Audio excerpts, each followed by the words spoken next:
Okay, so now I'm going to get into a couple of options you have for the cover of your book. Like I said before, you can choose to leave it as a soft cover like I did in the children's version of the hamburger book. Or you can choose to have a hard cover like I did in my version of the book. If you do choose to go with a hardcover, from there you also have two more options. What you'll see the pros typically use is called binder's board. Binder's board is a strong, dense board that they typically use for hardcover books, slipcases, and boxes. However, since I wanted to make this video tailored to beginners and allow all the materials to be super accessible, I'm going to show you how to make your cover out of cardboard. Look for the sturdiest piece of cardboard that you can find. Then you will take the pages of your book and you will leave a small border of cardboard around all four edges. This will just be a few millimeters around each side. Make pencil marks on all four sides of your pages. For this step, you will need a box cutter and a metal ruler. It would be helpful to use a self-healing mat such as this one to have underneath as you make your cuts. Make a straight and even cut where you left one of your marks. First, I like to lightly score the cardboard. Then I go in and make a deeper cut.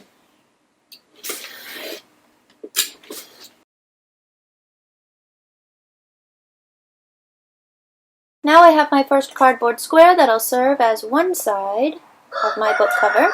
Then I'm going to go ahead and use this as a template to cut the same exact size for the other side of my book cover. I also wanted to say a note about different types of glues. You'll see the pros using PVA glue, a polyvinyl acetate glue. However, I made my book using simple Elmer's glue.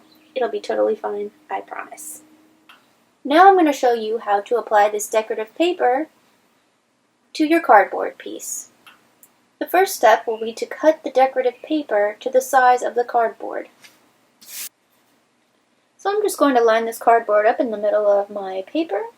Now I want my paper to be a little bit bigger than my cardboard piece, so I'm looking to make a border of paper around all four sides of my cardboard piece, and I'm going to use the width of the ruler to measure that out.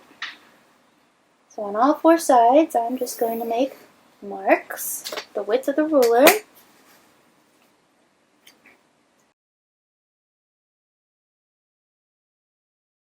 And now I'm going to cut this out. Next I'm going to attach this piece of decorative paper to the piece of cardboard using some glue.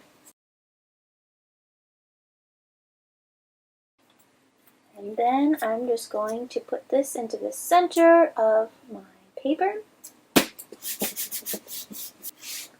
Flip it over. Go ahead and make sure it's making contact with that piece of cardboard. Okay, so now that my paper is attached to the cardboard, I'm going to go ahead and start making some folds. I'm gently smoothing this paper along the edge of the cardboard, and then I'm also going to fold it over so that it wraps around completely. Then I'm pressing to make a crease all along the edge of the paper. And I'm going to do this on all four sides.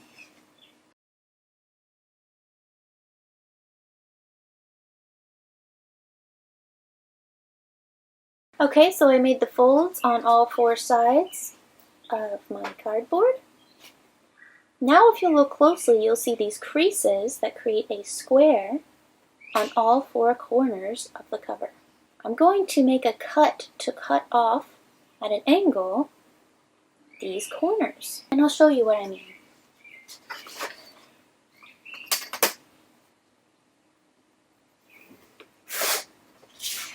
Here you'll see I made a line with the pencil where I'm going to make the cut, but I'm leaving a few millimeters in between the cardboard corner and the paper So that's just enough excess that'll allow me to cover and wrap this cardboard piece.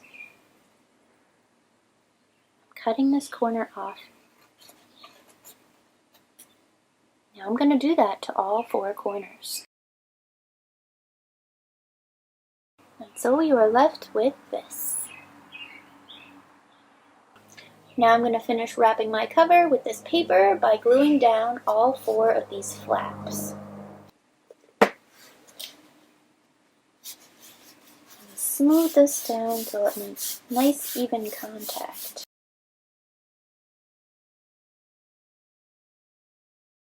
So now you are left with this. Okay, now I'm simply going to take my book pages and attach it to this book cover.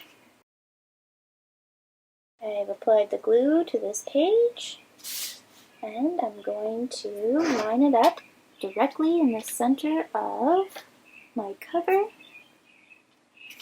Press down firmly to make contact. And I'm left with my page attached to this hardcover. Now for the final step of your hardcover book, attach the other side of the cover. Apply glue to the page.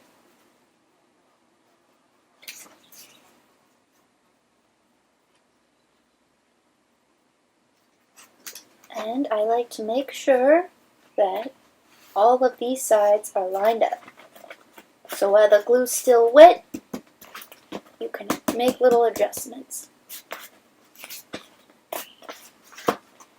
Press down to make sure there's nice even contact. Now it's complete. But the glue is still drying.